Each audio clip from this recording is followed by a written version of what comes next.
चलिए बढ़ते हैं आगे और आपको सीधा लिए चलते हैं लखनऊ, जहां पर सीएम योगी आदित्यनाथ इस वक्त मौजूद है। निषाद जी, श्रीमती संगीता बलवंत बिंद जी, माननीय सांसद श्री राजवीर सिंह राजू भैया, श्री रमेश बिंद जी, प्रवीण निषाद जी, जयप्रकाश निषाद जी, आज के इस कार्यक्रम में उपस्थित भारतीय जनता पार्टी और निषाद पार्टी से जुड़े हुए सभी पदाधिकारीगण और भारी संख्या में प्रदेश के गांव-गांव से यहां पर उपस्थित सभी भाइयों बहनों,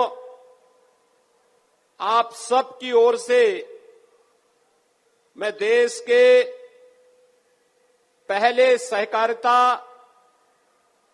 और लोकप्रिय गृह मंत्री माननीय श्री अमित शाह जी का हृदय से स्वागत करता हूं, अभिनंदन करता हूं।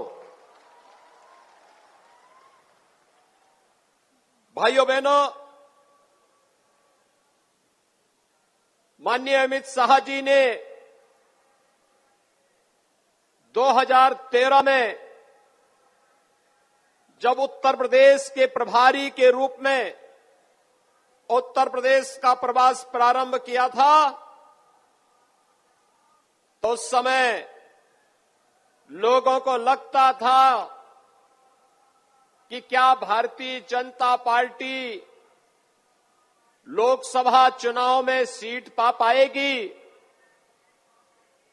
लेकिन आपने देखा होगा कि उस समय गुजरात के मुख्यमंत्री और भारतीय जनता पार्टी के आज के प्रधानमंत्री के रूप में माननीय मोदी जी के नेतृत्व में 2014 में उत्तर प्रदेश में भारतीय जनता पार्टी ने अपने सहयोगी दलों के साथ 73 सीटों पर माननीय श्री अमित शाह जी की रणनीति के तहत जिन कार्यक्रमों को आगे बढ़ाया था, भारी सफलता प्राप्त की।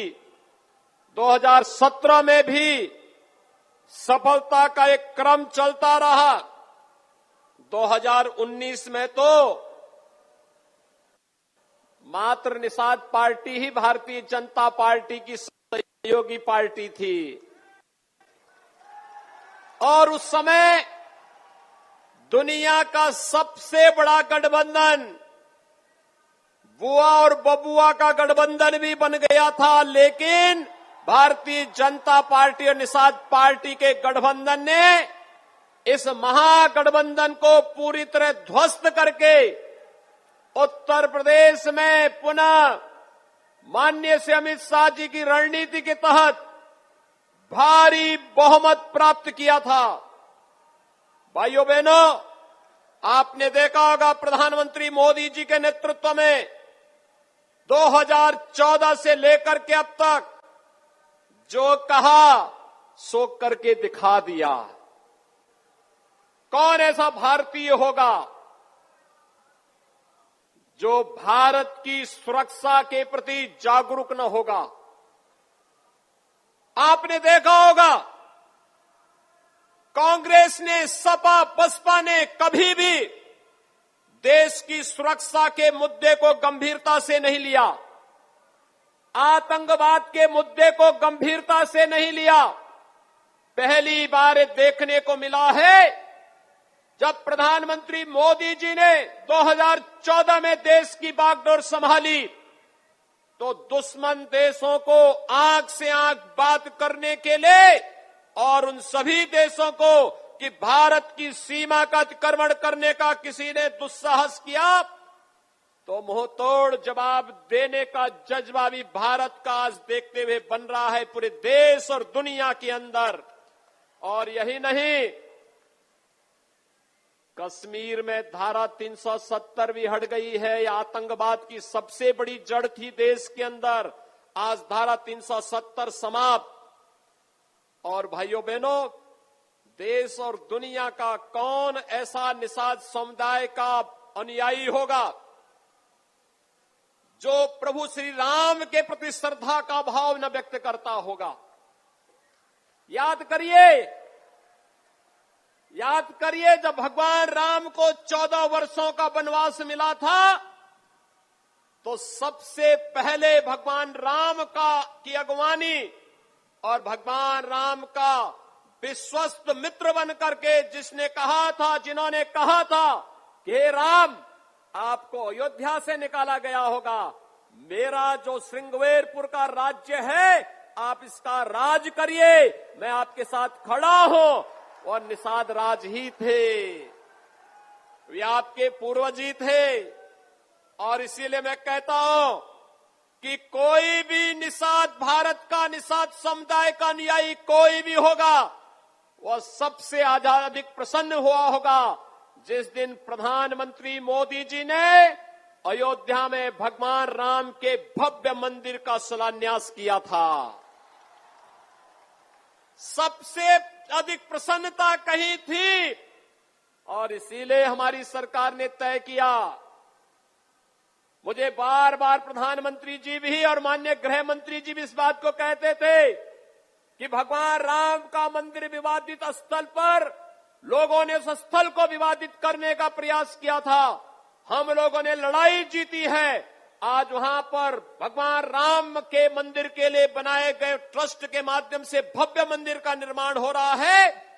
लेकिन श्रृंगवेरपुर में निषाद राज और भगवान राम की मैत्री का एक भव्य स्मारक सरकार को बनाना चाहिए। और भाइयों बहनों, उस पर भव्य कार्यक्रम हमारा चल रहा है जो डॉक्टर संजय निषाद जी ने जो बताया है।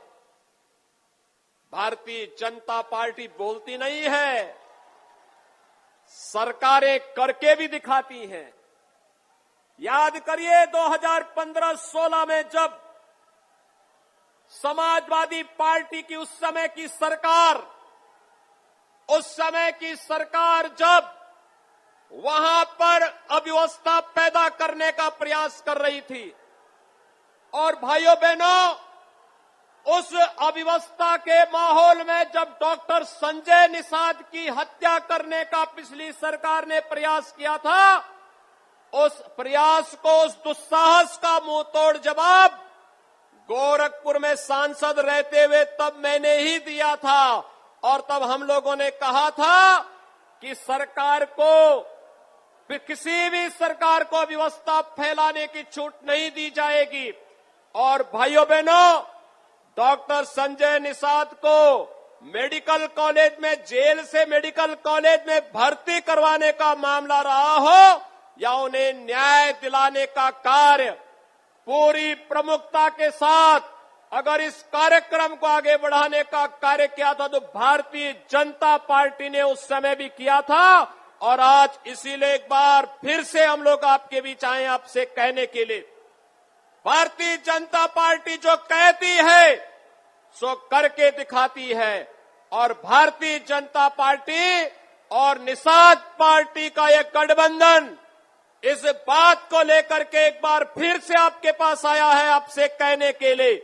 हम लोग केवल कहते नहीं, याद करिए निषाद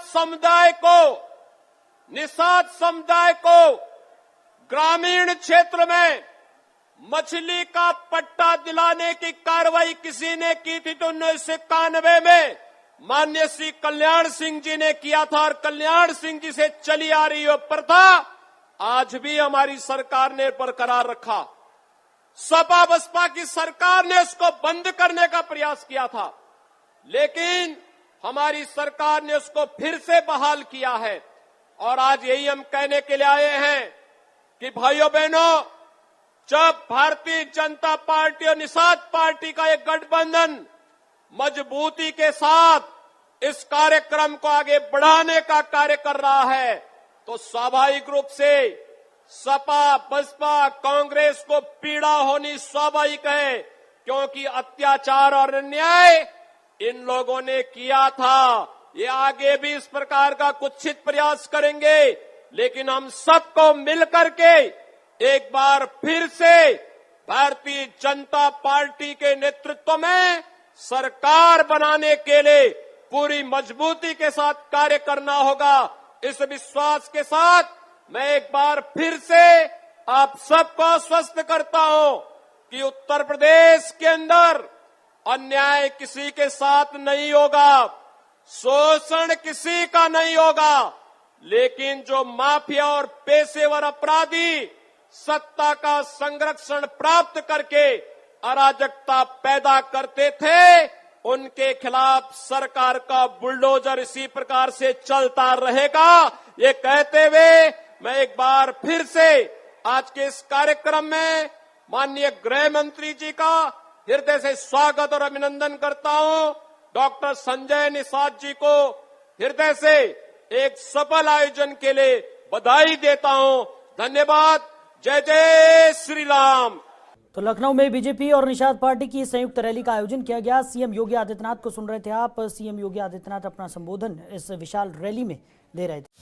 खबरों के निष्पक्ष विश्लेषण के लिए सब्सक्राइब करें Jantantra TV and press the bell icon. Never miss any update.